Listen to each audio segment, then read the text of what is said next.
I'm Edie Lush, and I'm here in the Hub Culture Pavilion in Davos, joined now by Jim Snabe, the co-CEO of SAP. Thanks so much for coming. My pleasure. Tell me, first of all, there's been a lot of discussion about returning to growth. We see ever more that need for that in Europe. Yes. How do you see SAP, and what do you think the key is to returning to growth? So first of all, I'm very pleased that this becomes now the key conversation. I think we had too long a discussion around euro and financial, and at the end of the day, it's about innovation and growth.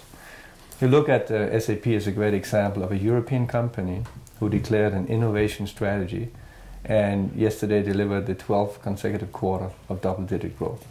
Means with the right agenda and focus on innovation for growth, growth can happen. And I think this is not just about one company, but a whole industry. I am convinced that technology is not only a growth industry, but an enabler for growth in other industries. And it's a bit odd that we in Europe have empty positions for technology and unemployment at the same time. So tell me what SAP is doing, and I know that you are investing in something called Academy Cube. Tell me a little bit about that. Yeah, that's exactly trying to solve this dilemma that we have unemployment among young people, yet a lot of the new ideas and innovation for growth will come from young people. And we have an IT industry that is growing rapidly, and we added 4,000 new positions last year as a company. And we have a lot of partners, so every time we hire one person, they hire 10. And so here's a dilemma that we can't find the people, yet there's unemployment. And we decided to do something about it, not just talk about it, and have launched an effort together with other companies, so it's not SAP specific, to say what skills are necessary to automate and use technology in business, and how do we reskill well-educated people for that kind of skills. The Academy Cube does that. The goal is very simple: 100,000 unemployed, talented people in Europe, reskilled for technology. You mentioned a minute ago that you announced figures of double-digit growth figures for the last year. A lot of companies would be very jealous of that. Tell me, there's an incredible demand for computing solutions, and we've seen a huge move to offering software solutions on the cloud. How has SAP responded to that?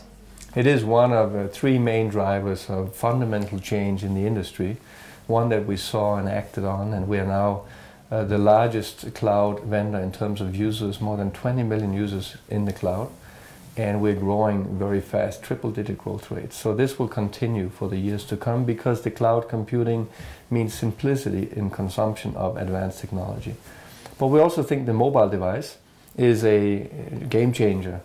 You know, how you can empower people to make decisions in front of customers because they get access to the information on the mobile device and get connected.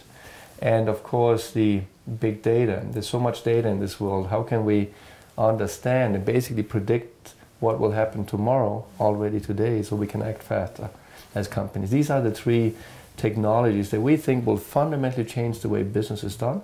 And that's where we invest. That's where we have triple-digit growth rates. And that's where we need more people, young people with talents that can help us accelerate. Big data, one of the themes you just mentioned there. And I think another interesting aspect is how fast you can get data and how fast you can analyze it now. And I know that HANA is one of the solutions that you're providing. Tell me about that. Yes, I believe with the SAP HANA we have one of the biggest technology breakthroughs the last 20 years. We are challenging the assumption that data needs to be stored on a disk.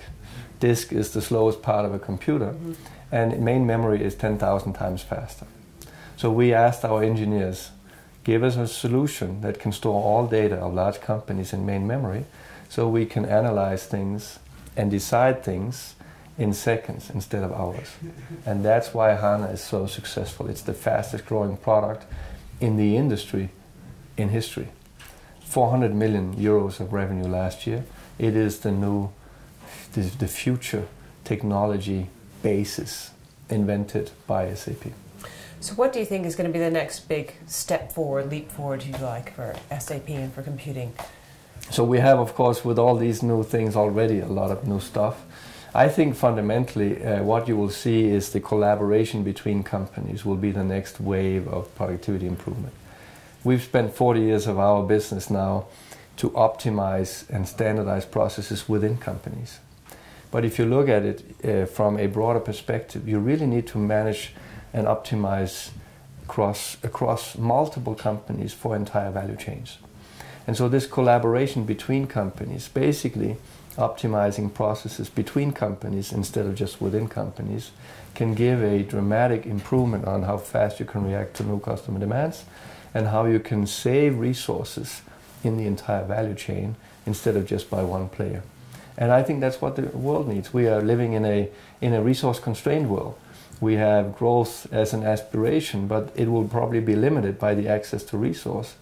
We can optimize entire value chains. Jim, thank you so much for coming into the Hub Culture Pavilion, and I'm Edie Lush.